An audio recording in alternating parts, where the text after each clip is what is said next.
রব্বিল আলামিন ওয়াসসালাতু ওয়াসসালামু আলা আশরাফিল আম্বিয়া ওয়া সাইয়্যিদুল মুরসালিন নবিয়িনা মুহাম্মদ ওয়া আলা আলিহি ওয়া আসহাবিহি আজমাইন। সম্মানিত হাজিরিন, আজকে আমাদের তাফসীর শুরু হচ্ছে সূরা আলে ইমরানের 52 নম্বর আয়াত থেকে। ঈসা আলাইহিস সালামের কাহিনী কিসসা এই সূরাতে এসেছে।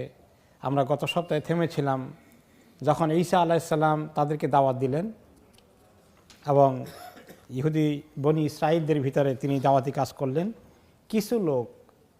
অল্প কিছু লোক দাওয়াত কবুল করলো, কিন্তু বড় সংখ্যক ইহুদি সম্প্রদায় তার বিরুদ্ধে ষড়যন্ত্র করল এবং ষড়যন্ত্র করে তৎকালীন বাদশার কাছে নালিশ করলো। কি নালিশ করলো একটু পরে সেটা আসছে, যে তিনি একটা বড় ষড়যন্ত্রকারী, তার বিরুদ্ধে বাদশাকেও তারা উত্তেজিত করে ফেলল। ঈসা আলাইহিস সালাম টের পেলেন যে বড় ধরনের ষড়যন্ত্র শুরু হয়ে গেছে, অনেকে হত্যা করার জন্য প্ল্যান করা হচ্ছে। ফালাম্মা আহাসা ঈসা মিনহুমুল কুফর ক্বালা মান আনসারি ইলাল্লাহ। 52 নম্বর আয়াতে আল্লাহ তাআলা ইরশাদ করছেন, যখন ঈসা আলাইহিস সালাম অনুভব করলেন, টের পেলেন তাদের পক্ষ থেকে কুফর, যে তারা কুফরি করার ব্যাপারে সিদ্ধান্ত গ্রহণ করেছে, ওনাকে মানবে না, এবং শুধু কুফরি নয়, এর চেয়েও তারা আরও অনেক দূর এগিয়ে যাবে। তখন তিনি বললেন, মান আনসারি ইলাল্লাহ, কে আসো আমাকে সাহায্য করতে, কারা আসো আমার সাহায্যে এগিয়ে আসতে। ক্বাল আল হাওয়ারিয়ুনা নাহনু আনসারুল্লাহ। হাওয়ারিয়িন যারা আছে ওনার সঙ্গী সাথী, তারা বললেন আমরা আল্লাহর জন্য সাহায্য করব। আমান্না বিল্লাহ, আমরা আল্লাহর প্রতি ঈমান এনেছি। ওয়াশহাদ বিআন্না মুসলিমুন, আর সাক্ষী থাকুন আমরা মুসলিম। তাহলে আসল খ্রিস্টানরা কি? মুসলিম। আসল ইহুদিরা কি? মুসলিম। সমস্ত নবীর অনুসারীরাই মুসলিম। তাহলে মুসলিমরা শুধু মুহাম্মদ সাল্লাল্লাহু আলাইহি ওয়াসাল্লাম উম্মত না, সব নবীর উম্মতরাই মুসলিম, যারা সহি মানের উম্মত। কিন্তু যারা বিকৃতির শিকার হয়ে গেছে, পথ ভ্রষ্ট হয়ে গেছে, তারা অন্য কিছু পরিচয় তাদের হয়ে গেছে, তাদের কপাল থেকে মুসলিম এর পরিচয় উঠে গেছে। এরপর আল্লাহ তাআলা বলছেন তাদের ভাষায়, তারা আরও বলছেন, ওই যারা ওনাকে সাহায্য করতে এসেছেন ঈসা আলাইহিস সালামের উম্মতের মধ্যে, তারা বলছেন রব্বানা আমান্না বিমা আনজালতা, হে আমাদের রব, আমরা ঈমান এনেছি আপনি যা কিছু নাজিল করেছেন তার প্রতি। ওয়াত্তাবানার রাসূল, আর আমরা এই রাসূলের অনুসরণ করছি। ফাকতুবনা মা শাহিদিন, আমাদেরকে সাক্ষ্যদাতাদের অন্তর্ভুক্ত করুন, তাদের মধ্যে আমাদের নাম লিখিয়ে দিন। এ হলো মুমিনদের রেসপন্স নবীকে সাহায্য করার জন্য। আর যারা তার বিরুদ্ধে পক্ষ অবস্থান নিয়েছে, ষড়যন্ত্রকারীরা, দিনের দুশমনরা কি করল? ওয়ামাকারু, তারা বড় চক্রান্ত করল, বিশাল ষড়যন্ত্র তারা পাকিয়ে ফেলল। ওয়ামাকার আল্লাহ, আল্লাহ তাআলাও তাদের ষড়যন্ত্রের মোকাবেলায় পরিকল্পনা করে ফেললেন। ওয়াল্লাহু খায়রুল মাকিরিন, আল্লাহ হচ্ছেন অত্যন্ত উত্তম পরিকল্পনাকারী। আল্লাহ তাআলা পরিকল্পনা মানুষ আজকে বুঝে না, এখন বুঝে না, কিন্তু যখন হবে, কতদিন পরে হবে সেই পরিকল্পনা কার্যকরী? 3 দিন পরে হবে, না 30 বছর পরে হবে, না আগামী বছর হবে, না 10 বছর পরে হবে, এগুলো আমরা কেউ জানি না। কিন্তু আল্লাহ তাআলা পরিকল্পনা করে বসে আছেন। আল্লাহ তাআলা দেখছেন কোথায় যাচ্ছে, কোথায় গিয়ে ধরা পড়বে। আল্লাহু খায়রুল মাকিরিন। তো এখন তাফসিরে ইমাম ইবনে কাসির রাহমাতুল্লাহ আলাইহি বলছেন, যখন ঈসা আলাইহিস সালাম টের পেলেন যে এরকম ষড়যন্ত্র হচ্ছে, তখন তিনি বললেন যে কে আমার সাহায্য করবে। এটা নবী করিম সাল্লাল্লাহু আলাইহি ওয়াসাল্লাম সমস্ত আম্বিয়ারাই তাই করেছেন। মক্কার জামানায়, মক্কি জিন্দিগিতে রাসূলুল্লাহ সাল্লাল্লাহু আলাইহি ওয়াসাল্লাম কুরাইশদেরকে দাওয়াত দিলেন, অল্প কিছু ঈমান আনলো, বাকি সবাই দুশমনি শুরু করে দিল। তিনি বিভিন্ন কবিলায় যেতেন। মৌসুমুল হজ মৌসুমে তখন হজ হতো জাহিলি জামানায়, যদিও জাহিলি তরিকার অনেক কিছু ঢুকে হজকে কলুষিত করে ফেলেছিল, তারপরেও হজ হতো। এই সেম 9 জিলহজ এবং 10ই জিলহজ, কোরবানি, এগুলো কিছু কিছু তখনও হতো। তো ওই সময় তিনি হজ উপলক্ষে মিনা এলাকায় যখন লোকেরা অবস্থান করতো ক্যাম্পের মধ্যে, টেন্টের মধ্যে, তিনি সেখানে যেতেন। নবী করিম সাল্লাল্লাহু আলাইহি ওয়াসাল্লাম সিমিলার লাইনে বলতেন, কি বলেছেন, মান রাজুলুন ইউইনি হাত্তা উবাল্লিগা কালাম রাব্বি, কে আসে তোমাদের কোন কবিলার লোকজন আছো আমাকে আশ্রয় দেবে, জায়গা দেবে, যাতে আমি আল্লাহ তাআলার কালামকে দুনিয়ার মানুষের কাছে পৌঁছে দিতে পারি। ফাইন্না কুরাইশান কাদ মানাউনি আন উবাল্লিগা কালাম রাব্বি, কুরাইশরা আমাকে বাধা দিয়ে বসলো, আমি আল্লাহর কালাম এর পয়গাম আর করতে পারছি না এই জমিনের মধ্যে। তিনি খুঁজলেন কোন জমিনে গিয়ে আল্লাহ তাআলা ওনাকে এই সুযোগ দান করবেন। তিনি প্রথমে আসলেন তায়েফে, সেখানে কি হলো আপনারা জানেন। হাবাসায় কিছু সাহাবীকে পাঠালেন, কিন্তু সেটা আরব দেশের বাইরে। পরে আল্লাহ তাআলা কোথায় ব্যবস্থা করলেন, হিজরতের জন্য মদিনা মুনাওয়ারাতে, এই হজের জায়গায় গিয়েই তিনি দুইবার গোপনে মদিনার লিডারদের সঙ্গে এই মিনার মধ্যে বসে বসে গোপন পরিকল্পনা করেছেন। ওনার এই আওয়াজ শুনে কে আমাকে জায়গা দিবে, আমাকে আশ্রয় দেবে, সুযোগ করে দিবে আল্লাহ দিনের কথা বলার জন্য, তারা কথা দিলেন আপনি আসেন। প্রথমে বাইয়াতুল আকাবাল উলা হলো, তারপরে বাইয়াতুল আকাবা আর সানিয়া হলো। দুইবার দুই হজের মধ্যে প্যাক্ট করে তারপরে তিনি আস্তে আস্তে সাহাবীদেরকে মদিনা হিজরত করে দিলেন, তারপরে তিনি গেলেন। এই জন্য এখানে যে ঈসা আলাইহিস সালাম বলেছেন যে মান আনসারি ইলাল্লাহ, হাওয়ারিয়ুন বলো নাহনু আনসারুল্লাহ। মদিনার লোকেরা কি বলেছিলেন, তারাও আনসার হয়ে গেলেন নবী করিম সাল্লাল্লাহু আলাইহি ওয়াসাল্লামের জন্য। তো ঈসা আলাইহিস সালামের সঙ্গে, ওনার দাওয়াতের সঙ্গে রাসূলুল্লাহ সাল্লাল্লাহু আলাইহি ওয়াসাল্লামের দাওয়াতের এবং আনসারীদের এভাবেই মিল হয়ে গেল। এরপরে ঈসা আলাইহিস সালাম এভাবে ডাকলেন, তা যাদেরকে তা হাওয়ারিয়ুনরা জবাব দিল। হাওয়ারিয়ুন কারা? হাওয়ারি এক বচন, হাওয়ারিয়ুন বহু বচন, আরবিতে বলে জমা। তারা হচ্ছেন কে? তারা হচ্ছেন নাসিরুন, নাসের। হাওয়ারি মানি নাসের, যিনি সহযোগিতা করেন, সাহায্যের হাত প্রসারিত করেন। তো এই আমাদের নবীদের সঙ্গী সাথী যারা সাহায্য করেছেন তারা সবাই হচ্ছেন, তাদের পরিচয় হচ্ছে সাহাবা, আসহাব। আর ঈসা আলাইহিস সালামের সঙ্গী সাথীদের পরিচয় হচ্ছে হাওয়ারিয়ুন, এক বচন হচ্ছে হাওয়ারি। এরপরে তারা কথা দিলেন এবং বললেন যে আমরা হচ্ছি নাহনু আনসারুল্লাহ, আমরা আল্লাহ তাআলার সাহায্যকারী। মান আনসারি ইলাল্লাহ, কে আছো আল্লাহর দিকে সাহায্য করতে? নাহনু আনসারুল্লাহ, এটা সূরা সাফের মধ্যে এসেছে, তাই না? নাহনু আনসারুল্লাহ। তারপরে তারা আরো কনফার্ম করলেন যে আমরা আনসারুল্লাহ। এরপরে আমান্না বিল্লাহ, আমরা আল্লাহর প্রতি ঈমান এনেছি, আপনি সাক্ষী থাকুন আমরা মুসলিম। হে আল্লাহ, আমরা ঈমান এনেছি আপনি যা নাযিল করেছেন সেই কিতাবের প্রতি, এবং আপনার রাসূলকে অনুসরণ করেছি, এবং আল্লাহ আপনি আমাদেরকে সাক্ষ্যদাতাদের অন্তর্ভুক্ত করে লিখে রাখুন। এই যে তারা বললেন, পরিষ্কার ওয়াদা দিলেন, তারা সাহায্য করার চেষ্টা করলেন।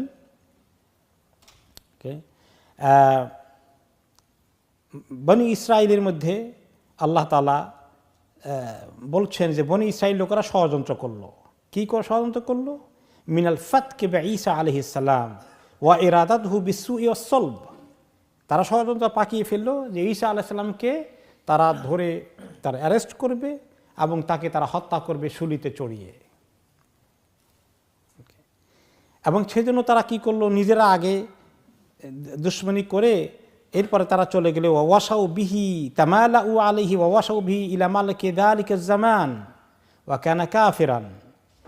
তখন তারা ওই এলাকার সমস্ত বনি ইসরাইলের কাফের গোষ্ঠী এক হয়ে ওই এলাকার বাদশার কাছে চলে গেল, এসে কমপ্লেন করলো তার বিরুদ্ধে, ঈসা আলাইহিস সালামের বিরুদ্ধে কমপ্লেন করলো কি, আন্নাহু রাজুলান ইউদুল্লুন নাস, আমাদের সমাজে একটা লোকের আবির্ভাব হয়েছে, সে লোকদেরকে গোমরাহ করে।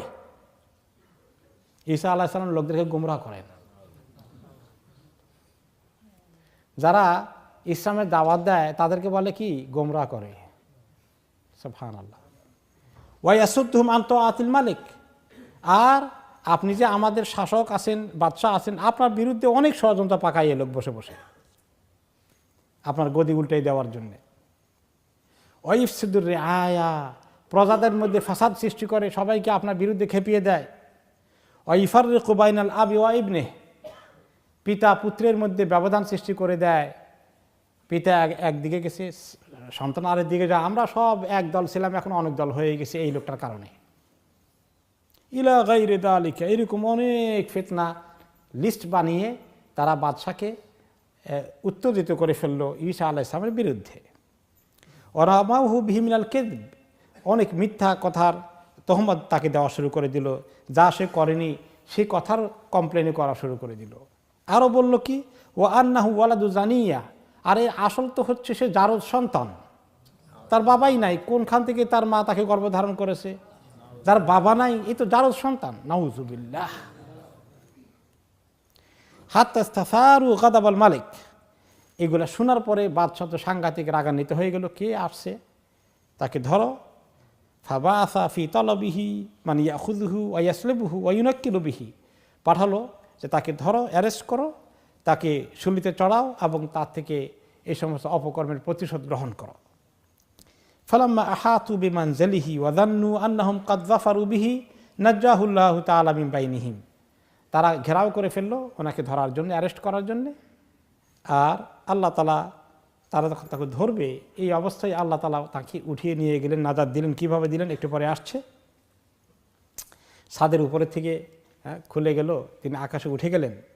ওয়া আলকাল্লাহু সুবহাহু আলা রাজুলিম মিম্মান কানা ইনদাহু ফিল মানজিল, আর যেই তারা ধরতে ঘরের ভিতরে ঢুকলো, আর একজন ওনার ওইখানে থাকা অবস্থায় একজনের চেহারা ঈসা আলাইহিস সালামের চেহারা হয়ে গেল, আর ঈসা আলাইহিস সালামকে আল্লাহ তাআলা উঠিয়ে নিয়ে গেলেন। ফালাম্মা দাখালা উলাইকা ইতাকাদাহু ফি যুলমাতিল লাইলি ঈসা, আর তখন রাত ছিল, আর যারা ঢুকলো ঢুকে দেখে এই তো ঈসা, তাকে ধরে ফেললো। যিনি ঈসা আলাইহিস সালামের চেহারা পেয়ে গেলেন তাকে ধরলো। ফা আখাযুহু ওয়া আহানুহু ওয়া সালাবুহু, তারা তাকে ধরে অত্যাচার করলো, নির্যাতন করলো, এবং তারা তাকে অনেক ধরনের অপমান করলো। ওয়া ওয়াদাউ আলা রাসিহি শাওক, তার মাথার মধ্যে অনেকগুলো কাঁটা দিয়ে ভর্তি করে দিল। ওয়া কানা হাযা মিন মাকরিল্লাহি বিহিম, আল্লাহ তাআলা বললেন যে ওমা কারুল্লাহ, আল্লাহ তাআলা মাকর করলেন, তারা টের পেল না। এই ঘটনাটা একটু পরে আবার আসছে।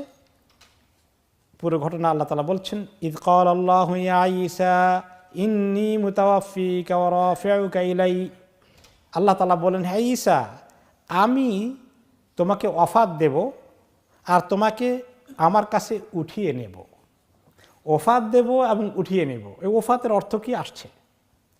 অমুতাহিরুকা মিনাল্লাযিনা কাফারু, আর যারা কুফরি করেছে তাদের কাছ থেকে তোমাকে আমি অত্যন্ত বড় পবিত্রতা দান করব। ওয়া জাইলুল্লাযিনা তাবাউকা ফাওকাল্লাযিনা কাফারু ইলা ইয়াউমিল কিয়ামা, আর তোমার যারা অনুসরণ করবে সত্যিকারভাবে তাদেরকে আমরা, যারা কুফরি করবে তাদের উপরে কিয়ামত পর্যন্ত তাদের উপরে তাদের স্থান করে দেব। সুম্মা ইলাইয়া মারজিউকুম ফাআহকুমু বাইনাকুম ফীমা কুনতুম ফীহি তাখতালিফুন, এরপরে তোমরা আমার কাছে সবাই আসবে এবং তোমাদের মধ্যে আমি ফয়সালা করে দেব যে বিষয়ে তোমরা ইখতিলাফ করতে। এখন এখানে তাফসীরের মধ্যে এই যে মুতাওয়াফিকা ওয়া রাফিউকা, আমি তোমাকে ওফাত দেব আর আমি তোমাকে আমার কাছে উঠিয়ে নেব, এই ওফাতের অর্থ কি? সাধারণত ওনার ওফাত হয়ে গেছে এত সনে, ওফাত বলতে আমরা কি বুঝি? মউত, মৃত্যু। আর রাফিউকা মানে উঠাই নেব, তাহলে আগে মৃত্যু হবে না আগে উঠাই নেবেন? এখন এই কথাই বোঝা আগে মৃত্যু হবে, কিন্তু এই জন্য আগে মৃত্যু হয়ে গেলে তো উঠে তো তারা লাশ উঠেই নিছেন নাকি? তাহলে তো কথাটা মিলে না। এই জন্য অনেক মুফাসসির বলেছেন যে এইখানে কি আছে, হাযা মিনাল মুকাদ্দামি ওয়াল মুআখখার, যে কথার বাক্যের মধ্যে এই যে ওফাতের অর্থ মৃত্যু হলে তাকদিম তাখির হয়েছে, অর্থাৎ আগে উঠাই নেবেন আল্লাহ, পরে ওফাত দান করবেন, কিন্তু আল্লাহ তাআলার বাচনভঙ্গিতে তিনি আগে ওফাতের কথা বলেছেন, পরে উঠিয়ে নেওয়ার কথা বলেছেন। অর্থটার মধ্যে আমরা যখন তর্জমা করব এভাবেই হয়তো থাকবে, কিন্তু এর অর্থ বোঝার ক্ষেত্রে আমরা বুঝবো যে উঠাইয়া নেওয়ার পরে বহুদিন তিনি ওখানে থাকবেন, আবার দুনিয়াতে যখন আসবেন তারপরে সময় মতো ওনার মৌত হবে, অফাত হবে। কথাটা এইভাবে হওয়া দরকার, কিন্তু আল্লাহ তাআলা এখানে সিরিয়ালে আগেরটাকে পরে নিয়ে এসেছেন। যে আমি তোমাকে মারবো, ওরা মারতে পারবে না, আমি মারবো তোমাকে, ওরা মারতে পারবে না।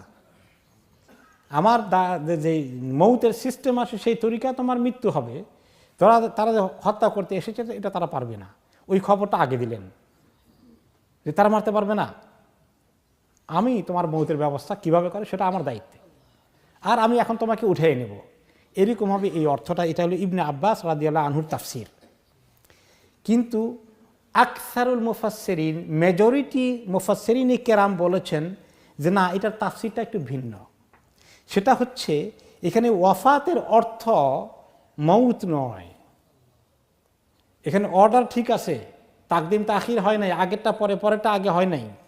এখানে ওয়াফাতের অর্থ হচ্ছে আল মুরাদু বিল ওয়াফাতে হা হুনা আন-নাউম। ওয়াফাতের অর্থ হচ্ছে ঘুম। ওয়াফাত মানে মৌত, মৌতের অর্থ হলো এখানে ঘুম। কেন? যে অনেক জায়গায় কোরআন শরীফে মৌত বলতে ঘুম বোঝানো হয়েছে। যেমন অন্য একটি আয়াতে আছে, আহুয়াল্লাযী ইয়াতাওয়াফাকুম বিল্লাইল, তিনি সেই আল্লাহ যিনি তোমাদেরকে রাত্রে বেলা ওফাত দান করেন। তো আমরা যখন ঘুমাইতে যাই রাতের বেলা আমাদের ওফাত হয়ে যায়, তো সবগুলো কি মরে গেছি নাকি? পরের দিন সকালে আবার উঠে যাচ্ছি। তো ঘুমটা একটা ওফাত, ঘুমটা একটা মৌত। এবং এই জন্যই যে ঈসা আলাইহিস সালামকে যখন উঠানো হয় তখন ওনার সেন্সটা ঘুমের মতো হয়ে যায়, উনি টের পান নাই, আর ওনাকে এভাবে উঠানো হয়ে যায়। তো কেন? যে যদি উনি টের পান তাহলে তো দেখবে যে উনি উঠে কেমনে যাচ্ছেন, কোথায় যাচ্ছেন, এই তো কলজা উল্টে যাবে, তো মানে উনি ভয় পেয়ে যাবেন, নার্ভাস হয়ে যাবেন। আল্লাহ তাআলা ওনাকে বেহুশ করে দিলেন ঘুমের মতো, আর ওনাকে উঠাই নিয়ে দেওয়া হয়ে গেল। তো এটা এই ওফাত বলতে হাহুনা আন-নাওম, ঘুমকে বোঝানো হয়েছে। এমনকি শুধু ওফাত নয়, মৌত কথাও ঘুমের জন্য কোরআন শরীফে ব্যবহার হয়েছে। মৌতও আরবি শব্দ, সেটা কোরআনে এসেছে ঘুমের জন্যে। আল্লাহু ইয়াতাওয়াফাল আনফুস হিনা মাউতিহা ওয়াল্লাতী লাম তামুত ফী মানামিহা। আল্লাহ তাআলা ওফাত দিয়ে দেন নফসগুলোকে যখন তারা মৌত হয়। মানে একটা অফাত দেন আল্লাহ, যখন রিয়েলি মৌত হয় তখন আল্লাহ তাআলা রুহগুলোকে অফাত দিয়ে দেন, মানে একদম মরে যায়। ওয়াল্লাতী লাম তামুত ফী মানামিহা, আবার যেগুলো ঘুমের মধ্যে আসে সেগুলোর রুহকেও আল্লাহ অফাত দেন, কিন্তু সেগুলো আবার অনেককেই ফেরত দেন। তো এই জন্য কোনো কোনো হাদিসে যেটা আছে, আমরা যখন ঘুমাই আমাদের রুহের ব্যাপক অংশ কিন্তু আল্লাহর কাছে চলে যায়, অল্প একটু অংশ বাকি থাকে। এই জন্য ঘুমের মধ্যে সেন্স কাজ করে না। কিন্তু যখন কেউ একটু ধাক্কা দেয়, কিছু একটা ঘটে, তখন মানুষ লাফায় উঠে একটু কয়েক সেকেন্ড লাগে সেন্স কাজ করতে। হঠাৎ করে ঘুম থেকে জেগে গেলে কি হলো, এখন অনেক সময় এরকম হয় যে দুপুরবেলা বা সকালে দিনের বেলা ঘুমিয়েছে, 11টা বাজে উঠে বলে যে ফজর টাইম হয়েছে নাকি। তার মানে সে মানুষ রাত্রে ঘুমেছে কিনা, নাকি দিনে ঘুমালো, এটাও ভুলে গেছে। সময় কত বেতাল লাগে, কারণ এই তাল ঠিক নাই। কেন? ওই যে সেন্স, রুহ অনেকাংশ আল্লাহ তাআলার কাছে চলে গেছে। আল্লাহ তাআলা যাকে চান ফেরত দান করেন, আর যাকে চান আর কোনো দিন ফেরত দান করেন না, ঘুমের মধ্যেই শেষ। তাহলে এই ঘুমের সঙ্গে মৌতের এই সম্পর্কটা আছে। তাহলে ঘুমটা এক ধরনের মৌত, ঘুমটা এক ধরনের ওয়াফাত। এই জন্য ইন্নী মুতাওয়াফিকার অর্থ তাফসির করেছেন আল হাসানুল বাসরি রাহমাতুল্লাহ আলাইহি। কি বলেছেন? ইয়ানি ওয়াফাতুল মানাম রাফাআহুল্লাহু ফি মানামিহি।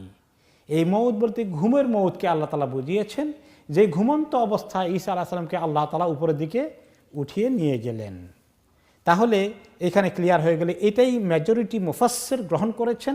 মুতাওয়াফিকা মানে আপনাকে ঘুমের অবস্থায়, মৌতের হালতে ঘুমের অবস্থায় হয়ে যাবে আপনার, এরপরে আমি আপনাকে উঠিয়ে নেব, কাজেই আপনাকে তারা কোনো ক্ষতি করতে পারবে না। ওয়ামুতাহিরুকা মিনাল্লাযিনা কাফারু, আর আপনাকে কাফেরদের কাছ থেকে পবিত্র করে রাখবো। তার মানে তারা আপনাকে টাচও করতে পারবে না। তারা তো আপনাকে বেইজ্জত করার কথা ছিল, তারা আপনাকে অনেক কষ্ট দেওয়ার কথা ছিল, কিছুই করতে পারবে না। এগুলোর ঊর্ধ্বে আমি আপনাকে উঠিয়ে নেব। ওয়াজাইলুল্লাযিনা কাফারু আল্লাযিনা তাবাউকা ফাওকাল্লাযিনা কাফারু ইলা ইয়াউমিল কিয়ামা। আর আল্লাহ তাআলা আরো অ্যাডভান্স বলে দিলেন, আপনাকে যারা অনুসরণ করবে তাদেরকে আমি কিয়ামত পর্যন্ত, যারা আপনাকে মানবে না, আপনার ব্যাপারে কুফরি করবে, তাদের উপরে আমি স্থান দান করব। এই লোকগুলো কে? যারা ওনাকে মানে তারা কে? মুসলিমরা। সমস্ত নবীরা আসলে তারাই মানে নবীদেরকে। যারা মুহাম্মদ সাল্লাল্লাহু আলাইহি সাল্লামকে মানে তারা ঈসা আলাইহিস সালামকেও মানে, তারা মূসা আলাইহিস সালামকেও মানে। আর যারা এক নবীকে কুফরি করে আরেক নবীকে মানলেও তার প্রতি কুফরি হয়ে যায়। কুফরিটা তখন তাদের পরিপূর্ণ হয়ে যায়। এই জন্য কিয়ামত পর্যন্ত আল্লাহ তাআলা মুসলমানদেরকে কাফেরদের উপরে শান দেবেন। এখন কেউ কেউ বলতে পারেন যে এখন তো দেখা যায় মুসলমানদের ওই শান নেই, তারা তো অনেক দিক থেকেই পৃথিবীতে এখন লাঞ্ছনা বঞ্চনা শিকার হয়ে আছে। সেটা আরেকটি বিষয়, যে দ্বীনের দিক থেকে একটা দ্বীন হিসাবে আপনারা যখন ডক্টর জাকির নায়েকের পিস টিভি দেখেন, দ্বীন ইসলামের প্রেজেন্টেশনটার তুলনায় কোনো ধর্মের পণ্ডিত তাদের ধর্মের প্রেজেন্টেশন দিয়ে টিকার মতো অবস্থা আছে? নাই। আপনি জাকির নায়েকের মতো পণ্ডিত না হলেও আপনার যে কনফিডেন্স আছে আপনার দ্বীনের প্রতি, হক দ্বীন, এই কনফিডেন্স কি অন্যান্য ধর্মের বড় বড় ধর্মওয়ালাদের আছে? তারা যতই লম্বা কথা বলুক ভিতরে ভিতরে কি জানে, আজ তো 2 নম্বর জিনিস নিয়ে তো দাবি করি, ভালো করেই জানে এটা। তাহলে আল্লাহ তাআলা আমাদের দুর্ভাগ্য যে আমরা দ্বীনের ব্যাপারে সিনসিয়ার হতে পারলাম না। মুসলমানদের অনেকেই আমাদের ভিতরে নেফাক ঢুকে গেল, আমাদের ভিতরে দ্বীনকে আমরা মহব্বত করি না, দ্বীনের ইলম শিখি না, দ্বীনের আমল করি না, দ্বীনের বিরুদ্ধে পারলে দুশ্মনী করি, মুসলমান হয়ে দ্বীনের দুশ্মনী করি। যেটা আমি প্রায় বলে থাকি, আপনি কোনো হিন্দুকে পাবেন না তার ধর্মের বিরুদ্ধে এত দুশ্মনী আছে, খ্রিস্টানকে পাবেন না খুব কমই যে তার ধর্মের বিরুদ্ধে তার রাত দিন তার দুশ্মনী। ইহুদিকে পাবেন এরকম না। কাদেরকে পাবেন নিজের দিনের বিরুদ্ধে দুশ্মনী করে? হতভাগা সর্বহারা মুসলিম। আফসোসের বিষয়। তাহলে ইসলামের কোনো দুর্দশা নাই, ইসলাম এখনো জ্বলজ্বল করছে। দুর্দশা হচ্ছে মুসলমানদের কপাল পোড়া। তারা এক গোষ্ঠীতে দুশ্মনী করে, বাকি যারা দুশ্মনী করি না দ্বীনের, আমরাও গাফলতি করি, আমাদের ভিতরে নেফাক আছে, আমাদের ভিতরে আমরা দুনিয়ার মহব্বত বেশি, আখিরাতের মহব্বত কম। এটাকে নবী করিম সাল্লাল্লাহু আলাইহি ওয়াসাল্লাম বলেছেন ওয়াহান, ইউশিকু আন তাতাদা আলাইকুম উমাম কামা তাতাদা আল আকালাতু আলা কাসাআতিহা। অচিরেই তিনি ভবিষ্যদ্বাণী করলেন, হে উম্মত, তোমাদের উপরে চতুর্দিক থেকে সব জাতিগুলো চড়াও হয়ে যাবে তোমাদের উপরে আক্রমণ করতে, চতুর্দিক থেকে গ্রাস করে ফেলবে তোমাদেরকে। যেভাবে এক প্লেট খাবার যদি আনা হয় অনেকগুলো ক্ষুধার্ত লোকের সামনে, তখন এতগুলো ক্ষুধার্ত লোক এক প্লেট খাবার পেলে কি করে? সবগুলো হুমড়ি খেয়ে পড়ে। এইরকম দুনিয়ার জাতিগুলো তোমাদের উপর হুমড়ি খেয়ে পড়বে। তখন এক সাহাবী বললেন, আমিন কিল্লাতিনা ইয়াউমাইদিন নাহনু ইয়াউমাইদিন ইয়া রাসূলুল্লাহ, আমাদের সংখ্যা মুসলমানদের কি খুব কম হয়ে যাবে ইয়া আল্লাহর নবী, যে এত সব জাতি আমাদেরকে একদম খেয়ে ফেলতে চাইবে?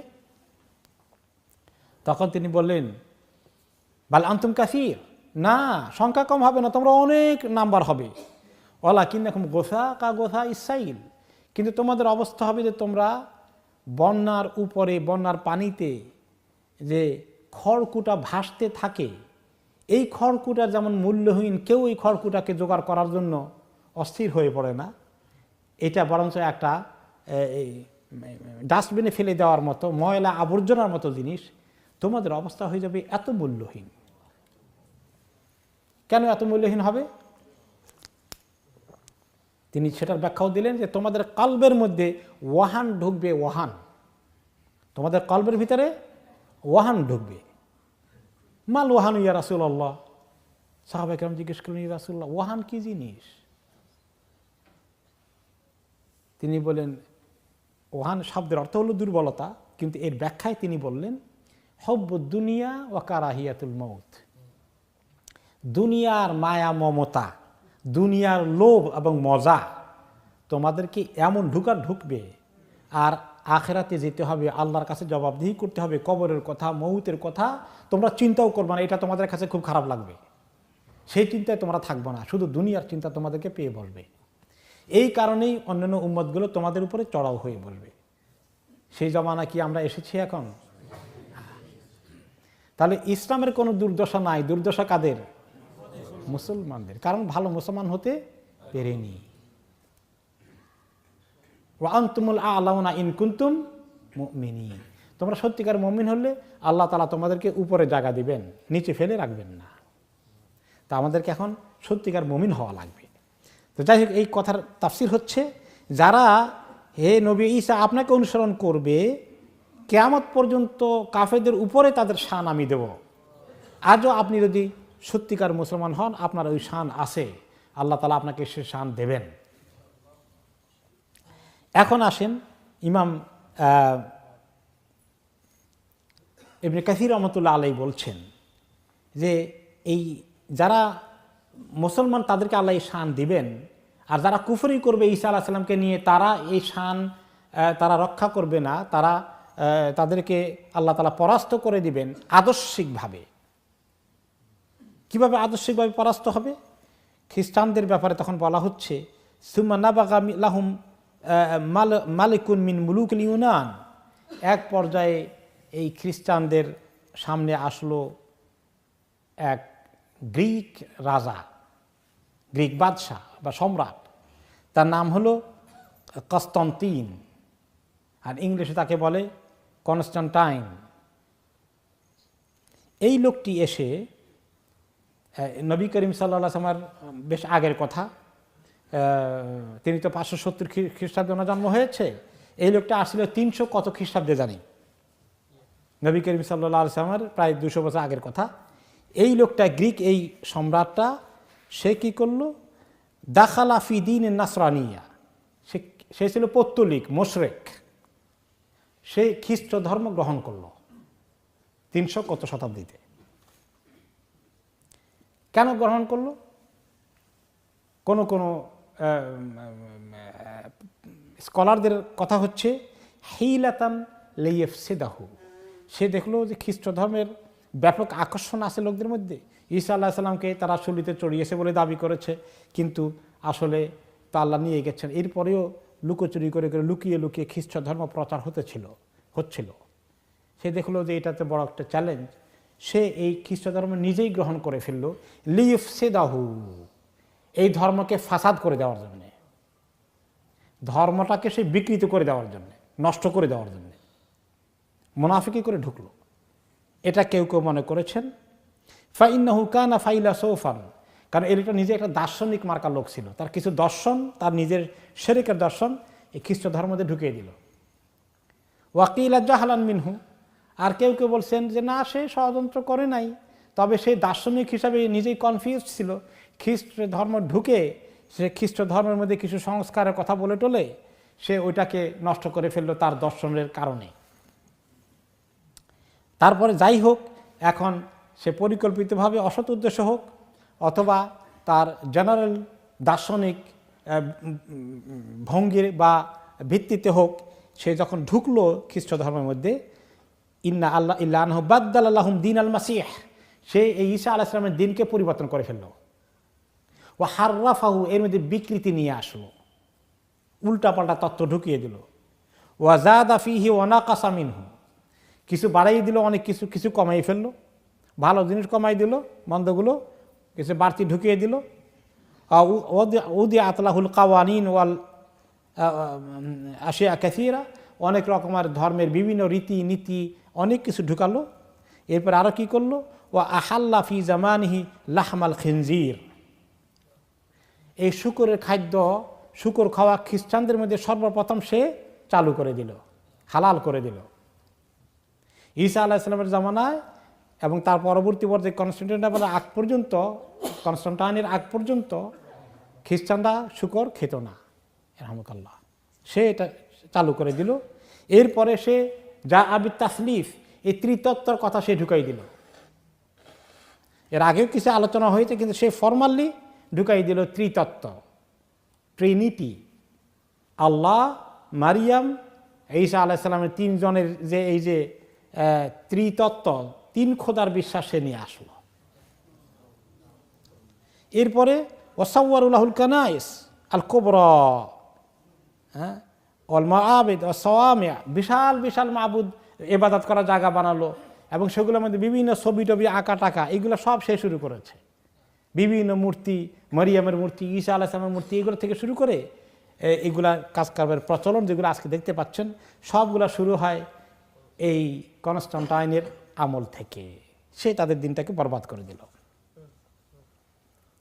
এবং বলা হয় যে তার সময়ে তার রাষ্ট্রের ভিতরে প্রায় 12,000 আসর আলফ মাবুদ, 12 লক্ষ না 12,000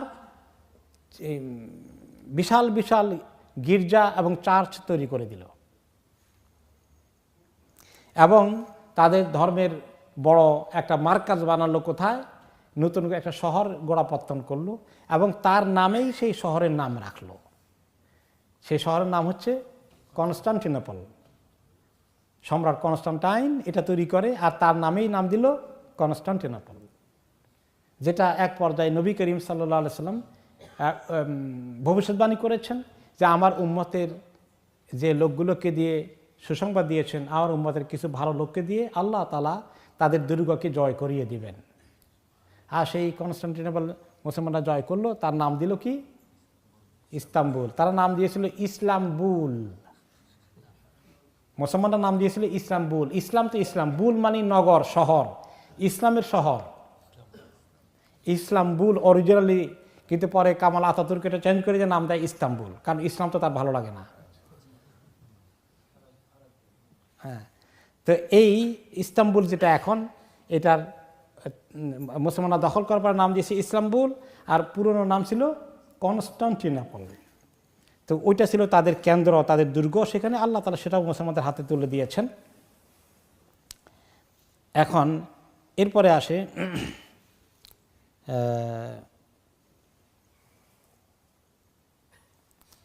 অনেকগুলো রেওয়ায়েত আসছে যে আল্লাহ তাআলা যে ঈসা আলাইহিস সালামকে উঠিয়ে নিলেন, সেই কথা অন্য আয়াতে আল্লাহ তাআলা বলেছেন ওমা কাতালুহু ওমা সলাবুহু ওয়ালাকিন শুব্বিহা লাহুম। তারা ঈসা আলাইহিস সালামকে হত্যাও করে নাই, শুলিতেও চড়াই নাই, কিন্তু তাদের মধ্যে কনফিউশন সৃষ্টি হয়েছে। তারা কনফিউজড হয়ে গেল। কেন কনফিউজড হলো? আরেকটি লোককে আল্লাহ তাআলা ঈসা আলাইহিস সালামের চেহারা বানিয়ে দিলেন, আর ঈসা আলাইহিস সালামকে আল্লাহ তাআলা উঠিয়ে নিলেন। তারা আসে ওই লোকটাকে ধরে ঈসা আলাইহিস সালাম মনে করে তাকে অনেক নির্যাতন করলো, তারপরে তাকে শুলিতে চড়িয়ে হত্যা করলো। আর সেই লোকটা কোন লোক? এই ব্যাপারে আমাদের নবী করিম সাল্লাল্লাহু আলাইহি ওয়াসাল্লামের পক্ষ থেকে সুস্পষ্ট কোনো একটা হাদিসে তিনি বলেননি। কোরআন শরীফে যতটুকু আছে এতটুকুনি তিনি যথেষ্ট মনে করেছেন যে আল্লাহ তাআলা উঠিয়ে নিয়েছেন। আরেকটি লোক তার চেহারা পেয়েছে, আরেকটি লোককে, এইটা তিনি নবী করিম সাল্লাল্লাহু আলাইহি ওয়াসাল্লাম এর পরিচয় ওনার কাছ থেকে আমরা আর ফার্দার পাইনি। এখন এটা পাওয়া গেছে কোথায়? ইসরাইলি রেওয়ায়েতে। দুইটা রেওয়ায়েত আসছে তাদের কাছ থেকে। একটা রেওয়ায়েত হলো যে সে লোক ছিল ঈসা আলাইহিস সালামেরই 12 জন সর্বশেষ রাতের মধ্যে যেখানে আল্লাহ উঠিয়ে নেবেন, সেই রাতে তার অত্যন্ত ঘনিষ্ঠ 12 জনকে নিয়ে তিনি বসলেন যে ষড়যন্ত্র শুরু হয়ে গেছে, আমাকে ধরে নিয়ে ফেলতে আসবে। হয়তোবা আল্লাহ তাআলা ওনাকে মেসেজ দিয়েছেন যে আপনাকে তো উঠিয়ে নেব, তা আমাকে তো উঠিয়ে নিয়ে যাওয়া হবে।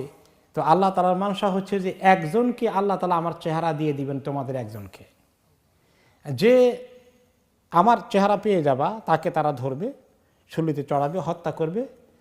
আল্লাহ তাআলা তাকে খোঁজখবরে দিচ্ছেন, তার জন্য আল্লাহ তাআলা জান্নাত। কে আসো এই হিম্মত করতে? সবচেয়ে যে ছোট ছিল সে হিম্মত করতে রাজি হয়ে গেল। ঈসা আলাইহিস সালাম বলেন, তুমি সবার ছোট, তুমি এখনো জোয়ান, অন্য কেউ করুক, কিন্তু অন্য কেউ করে না, সেই বারে বারে হাত উঠায়। তারপরে তিনি বললেন আল্লাহ তাআলা তোমাকেই কবুল করেছে। তারপরে ওরা যখন ঘরের মধ্যে ঢুকলো দরজা ভেঙে ধরার জন্যে, আর ওই সময় ঈসা আলাইহিস সালামের ঘুমের মতো হয়ে গেল, উনি ওনাকে ছাদ ফেটে খুলে উঠিয়ে নিয়ে হয়ে গেল। আর ওই লোকটাকে তারা মনে করলো এই তো ঈসা আলাইহিস সালাম, ধরে তারা অত্যাচার নির্যাতন করে শুলিতে চড়িয়ে দিল। এটি একটি রেওয়ায়েত আসছে যে ওনার নিজেরই একজন সঙ্গী, সে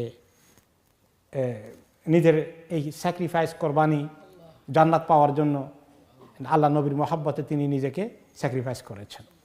আর আরেকটি রেওয়ায়েত পাওয়া যায় যে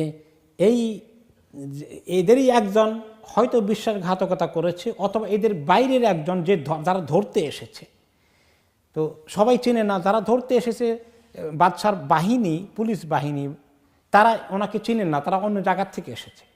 লোকাল যে ইনফর্মার আছে সে একজন ইহুদি ছিল, তো সে সঙ্গে আসলো, অথবা সে ওনার অনুসারী ছিল, সে মুনাফিকি করলো, এইরকম রেওয়ায়তও আছে। আবার এরকম রেওয়ায়তে আছে যে সে এই গ্রুপের ভিতরে নয়, বাইরের থেকে ওরা ধরে নিয়ে এসেছে ইনফর্মার হিসাবে।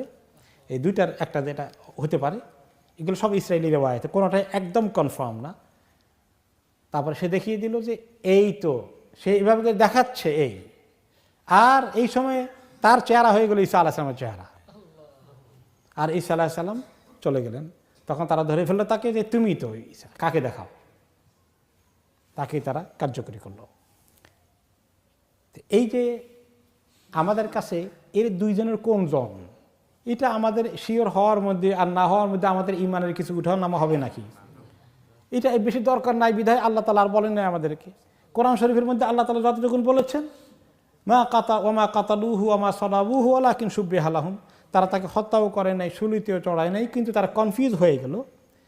তারা ওনাকে হত্যা করা অবশ্যই হয় নাই, ওনাকে আল্লাহ তাআলা বলেছেন মুতাওয়াফিকা ওয়া রাফিউকা ইলাইয়া। এই কথা যখন আমাদের কাছে ক্লিয়ার হয়ে গেছে, দ্যাটস আমাদের ইমানের জন্য যথেষ্ট। এরপরে হয়ে গেল। তারপরে আল্লাহ তাআলা বলছেন যে ওয়ামাকারু ওয়ামাকারুল্লাহ, যে কীভাবে তারা ষড়যন্ত্র করেছিল আর আল্লাহ তাআলা কীভাবে প্ল্যান করলেন তাদের ষড়যন্ত্রের মোকাবিলায়। আল্লাহু খায়রুল মাকিরিন, আল্লাহ তাআলার পরিকল্পনা অত্যন্ত উত্তম। তারপরে আল্লাহ তাআলা বনী ইসরাইলের কথা বলছেন,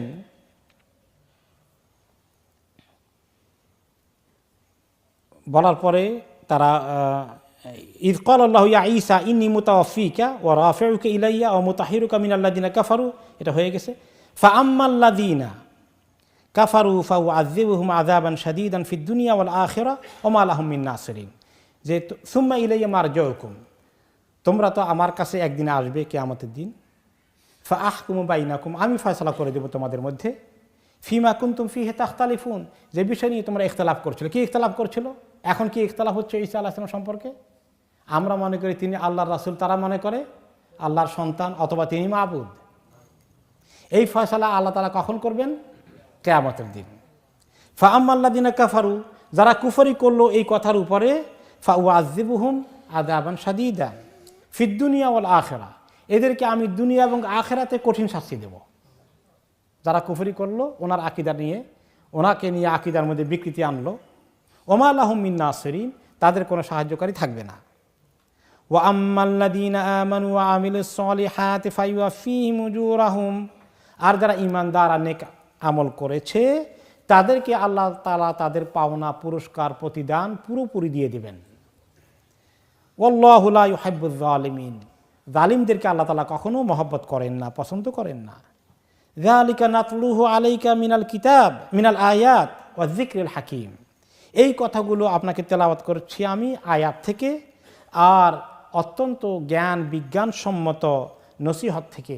কোরআন আর যিকরুল হাকীম, কোরআন থেকে, কিতাব থেকে, আয়াত থেকে যে কথাগুলো বলছি এগুলো আমি আপনাকে পড়ছি, কারণ তারা বলতো যে নবী করিম সাল্লাল্লাহু আলাইহি ওয়াসাল্লাম এগুলো বানান বসে বসে, কাহিনী রচনা করেন আর বলেন ওহী নাজিল হয়েছে। আল্লাহ তাআলা বলে দিচ্ছেন যালিকা নাতলুহু আলাইকা, আমি আপনাকে এগুলো তেলাওয়াত করে শোনাচ্ছি। মিনাল আয়াত, আয়াতগুলো, ওয়া যিকরুল হাকীম, এই কোরআনের সুন্দর সুস্পষ্ট নসিহতের কথাগুলো, জ্ঞান বিজ্ঞান ভিত্তিক কথাগুলো।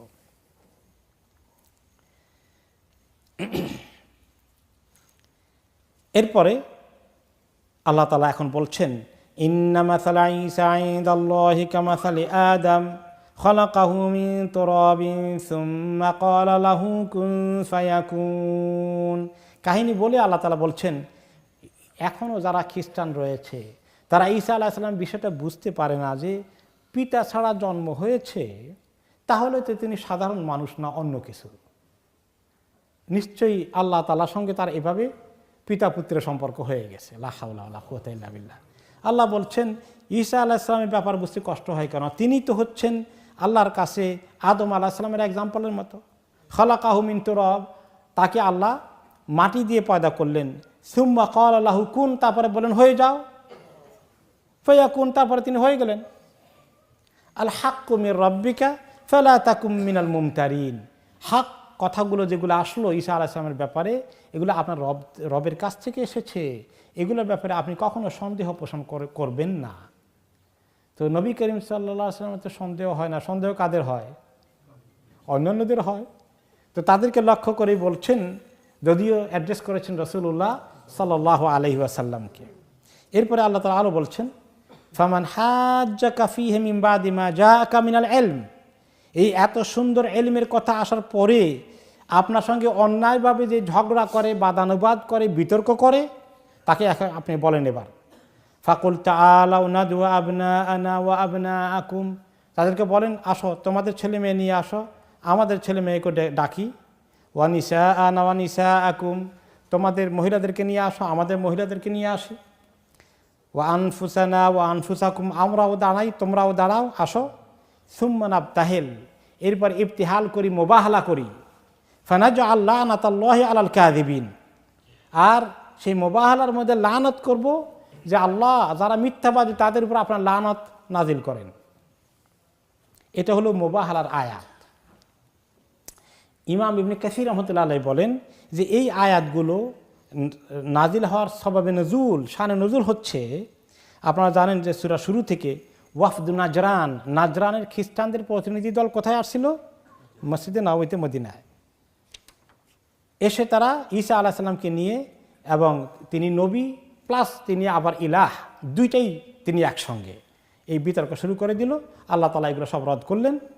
ইবনে ইসহাক রহমতুল্লাহ আলাইহি ওনার সিরাতের কিতাবে বলেন তারা প্রায় ৬০ জন এসেছিল, উটে চড়ে ৬০ সওয়ারি এসেছিল মদিনায়। ফিহিম আরবাত আশার রাজুলান মিন আশরাফিহিম ইউআউয়ালু আমরুহুম ইলাইহিম, তাদের মধ্যে ১২ জন ছিল বা ১৪ জন ছিল বড় বড় লিডার ওই নাজরান এলাকার, সবাই তাদের কথা শুনতো। এদেরকে পাঠানো হয়েছে চেক করতে, আখিরি নবী বলে দাবি করে, ঠিক ১ নম্বর না ২ নম্বর চেক করে আসো। ফাদাখালু আলাইহি মাসজিদ হিনা সাল্লাল আসর, নবী করিম সাল্লাল্লাহু আলাইহি ওয়াসাল্লাম আসর পড়ার পরে এই লোকগুলো নাজরান থেকে তখন মদিনায় ওনার মসজিদে ঢুকলো।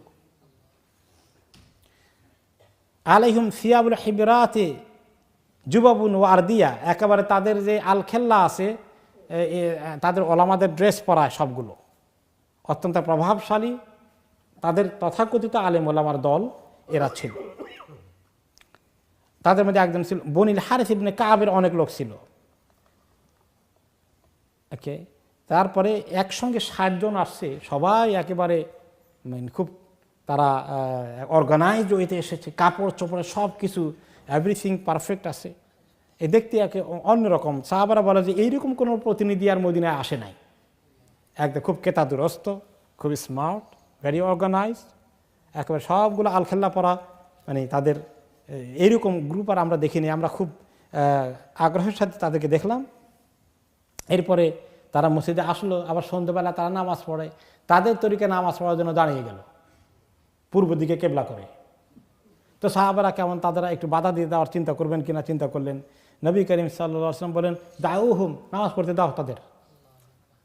মসজিদে নববীতে তাদের নামাজ পড়াটাকে তিনি অ্যালাউ করে দিলেন এক কর্নারে। এরপরে তাদের নামাজ পড়া শেষ করে তারা আসলো ওনার সঙ্গে কথা বলতে, আলাপ আলোচনা করতে, যে আপনার দিন কি সমাচার। ফাকাল্লামা রাসূলুল্লাহ সাল্লাল্লাহু আলাইহি ওয়াসাল্লাম মিনহুম আবু হারিসা ইবনে আলকামা ওয়াল আকিব আব্দুল মাসিহ, এই 2 জন, ওয়াল আইহাম আরেকজন, 3 জন। তারা সবাই খ্রিস্টান। এখন তারা বিভিন্নভাবে, তিনি বললেন তোমাদের ঈসা আলাইহিস সালাম সম্পর্কে ধারণা কি বলো। তারা বলল, 3 জনে বলল। 3 জনে 3 রকম বলল। একজনে বলে হু আল্লাহ, তিনি তো আল্লাহ নিজেই। আরেকজনে বলেন হুয়া ওয়ালাদুল্লাহ, না আসলে আল্লাহ না, আল্লাহর ছেলে। 3 নম্বর জন বলেন হুয়া সালেসে সালাসা, উনি 3 জনের একজন। ওই তৃতীয়ত্ব আল্লাহ, মারিয়াম, ঈসা আলাইহিস সালাম, 3 জনের প্যাক্ট, তার মধ্যে উনি ওয়ান অফ দ্যাম। এরপরে এভাবে তারা, এখন তারা কেন বললো যে তিনি আল্লাহ, তারা কারণ দিল যে ওনাকে আল্লাহ এই জন্য বলি যে তিনি তো অনেক মাইয়েতকে জিন্দা করেছেন, ইউহিল মাউতা ওয়া ইউবরিউল আকমাহা, কুষ্ঠরোগীকে ভালো করে দিয়েছেন, ওয়াল আবরাস ওয়াল আসকাম, অনেক অসুস্থ রোগীকে হাত বুলিয়ে দিলে ভালো হয়ে যেত, ওয়া ইয়াখবির বিল গায়ুব, গায়েবের খবর জানেন, ঘরে কি আছে বলে দেন। এগুলো তো আল্লাহ ছাড়া কেউ জানার কথা না, এই জন্য আমরা আল্লাহ বলি। এমনকি মাটি দিয়ে পাথর বানিয়ে ফু দিলে পাখি বানিয়ে সেটা উড়ে চলে যায়, এগুলো সব আল্লাহর কাজ। এইভাবে করে তারা বিভিন্ন রকমের ওনার পরিচয় দেওয়া শুরু করে দিল। আরও বলল যে আল্লাহর সন্তান, সে বলে আমার দলিল হচ্ছে ওনার তো কোনো বাবা নাই, লাম ইয়াকুন লাহু আবুন ইউআলাম, কেউ জানে না ওনার কোনো পিতা আছে বলে, কাজেই তিনি আল্লাহর সন্তান, নিশ্চয়ই আল্লাহ সন্তান ছাড়া এটা হতে পারে না। এভাবে করে বলল। আবার যে বলছে যে তিনি সালেসে সালাসা, 3 জনের একজন, তার দলিল কি? সে বলে আমারও দলিল আছে। সেটা হচ্ছে যে আপনি দেখবেন কোরআনের মধ্যেও আছে, তাওরাতে আছে, জাবুরে আছে, আল্লাহ তাআলা সব জায়গায় বলেন ফেলুনা ওয়া আমরুনা ওয়া খালাকনা ওয়া কাদাইনা। আল্লাহ তাআলা সবসময় প্লুরাল ইউজ করেন, বহুবচন ইউজ করেন, তাই না? কোরআন শরীফে আল্লাহ তাআলা নিজের জন্য এক বচন না, বহু বচন। অনাহনু না'লামু মা ইউওয়াসওয়াসু বিহি নাফসু ইন্না আনজালনা, আমরা নাজিল করেছি, এভাবে তর্জমা হয়। তো আল্লাহ তাআলা বহু বচন ইউজ করেছেন, তিনি তো একজন যদি হন বহু বচন ইউজ করবেন কেন? এই জন্য আমরা মনে করেছি যে কমপক্ষে 3 জন না হলে আরবিতে জমা হয় না। যারা আরবি গ্রামার বুঝেন ওলামা কেরাম আছেন, ওয়াহিদ মুসান্না জমা বা মুফরাদ মুসান্না জমা, জমা হওয়ার জন্য, জমা মানে প্লুরাল, বহু বচন আরবিতে কমপক্ষে 3 জন। বাংলায় আছে এক বচন আর বহু বচন, একের অধিক হলেই বহু বচন হয়, দ্বিবচন নাই, কিন্তু আরবিতে দ্বিবচন আছে মুসান্না। আর 3 নম্বরটা হচ্ছে বহু বচন প্লুরাল, তার মানে 3, সে কমপক্ষে 3 হওয়া লাগবে। এই আল্লাহ তাআলা যে নিজেকে প্লুরাল ইউজ করেছেন, এটাই দলিল যে তিনি 3 জনের একজন। এই 3 রকমের কথা তারা বলল। এরপরে এগুলো সব শুনে টুনে নবী করিম সাল্লাল্লাহু আলাইহি ওয়াসাল্লাম বললেন, শোনো তোমরা এগুলো যা কিছু বললে এগুলো তো একটাও ঠিক না, এগুলো সব বাদ দিয়ে আসলামা, ইসলাম কবুল করে ফেলো। ক্বালা কাদ আসলামনা, বলে ইসলাম তো কোন কালে কবুল করেছি আমরা। ক্বালা ইন্নাকুম লাম তাসলিমা ফাআসলিমা, তোমরা তো ইসলাম কবুল করো নাই, অন্য কিছু কবুল করেছ। ইসলামের খবর আল্লাহ তাআলা আমার মাধ্যমে যেটা দিয়েছেন ওইটাই ইসলামের খবর, এটা কবুল করো। ক্বালা বালা কাদ আসলামনা ক্বাবলাক, আপনার বহুত আগে আমরা ইসলাম কবুল করেছি, আপনারা তো সেদিন নবুয়ত পেয়েছেন বলে দাবি করেন। ক্বালা কাযাবতুমা, তোমরা মিথ্যা বলছো। ইয়ামনাউকুমা মিনাল ইসলামি ইদআকুমা লিল্লাহি ওয়ালাদান, তোমরা যে কেন তোমার সহি ইসলামে আসতে পারছো না, কারণ তোমরা যে আল্লাহর জন্য সন্তান জোগাড় করে ফেলেছ, আর এই সালিব মানে হচ্ছে ক্রস, এই ক্রসের ইবাদত করছ, আর যে খিনজির শুকরের গোশত খাচ্ছ, এইগুলোর কারণে তোমাদের ইসলাম তো কিছুই নাই, এগুলো তো শিরক এবং কুফর। এখন তারা বলল, আচ্ছা বলেন তাহলে ফামান আবু হুইয়া মুহাম্মদ, তাহলে ঈসা আলাইহিস সালামের পিতাকে এটার খবর বলেন তাহলে আপনি। ফাসামাতা রাসূলুল্লাহ সাল্লাল্লাহু আলাইহি ওয়াসাল্লাম, তিনি জানেন কিন্তু তিনি দিলেন না উত্তর, চুপ করে থাকলেন। দেখি আল্লাহ তাআলা কি বলেন। ফাআনজালাল্লাহু যালিকা ফি কওলিহিম ওয়া ইখতিলাফি আমরিহিম সাদরা সূরা আলে ইমরান ইলা বিদইন ওয়া 80 আয়াতান মিনহা, এরপরেই আল্লাহ তাআলা সূরা আলে ইমরানের শুরু থেকে প্রায় 80টার বেশি আয়াত আল্লাহ নাজিল করে দিলেন। এ পুরো ওহী নাজিল হয়ে গেল। এইবার আমরা আসি যে এই আয়াতের মধ্যেই এই যে নাজিল হলো আয়াত, সেখানেই আছে সব কথা বলার পরে, হে নবী এখন যদি আপনি এত সুন্দর করে বয়ান করার পরে তারা ঝগড়া করে, বিতর্ক করে, ঈসা আলাইহিস সালামকে নিয়ে তারা বিশ্বাস করে তিনি আল্লাহ, তিনি আল্লাহর সন্তান, তিনি তিনজনের একজন, আপনার সঙ্গে এরকম তারা জিদ করে, তাহলে বলেন এবার ঠিক আছে আসো। ইবতিহালের আহ্বান করেন, মুবাহালা।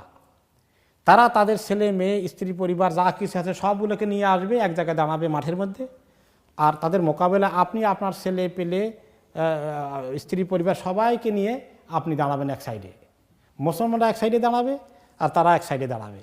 আর উভয় পক্ষ একমত হয়ে দোয়া করে যে আল্লাহ, যেই দল হকের উপরে আছে তাদেরকে সাহায্য করার জন্য আজকে যারা বাতিল আছে তাদের উপরে আপনি এখনই লানত নাজিল করেন। এই দোয়া করার জন্য আল্লাহ তাআলা ওনাকে বললেন, তাদেরকে বলেন যে আমরা এখন এই কাজ করি, আসো। আমি এতক্ষণ বুঝালাম, তোমরা যদি রাজি না হও আল্লাহ তাআলা এখন ফয়সালা করে দিবেন, আসো আল্লাহর কাছেই বলি যে যারা বাতিল নিয়ে বলছে তাদেরকে আল্লাহ তাআলা এখন দেখিয়ে দিক। আমি যদি বাতিল হয়ে যাই আল্লাহ আমাকে শেষ করে দিক, এখন আসো। এখন এই কথা শোনার পরে, এই চ্যালেঞ্জ শোনার পরে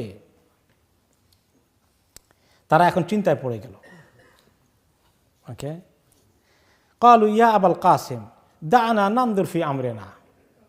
আবুল কাসিম নবী করিম সাল্লাল্লাহু আলাইহি ওয়াসাল্লাম কুনিয়াত ছিল, ইয়া রাসূলুল্লাহ তো বলবে না, ওনার ছেলের নাম ধরে যে কাসেমের বাবা আবুল কাসেম, আমাদেরকে চিন্তা করতে দিন বিষয়টা।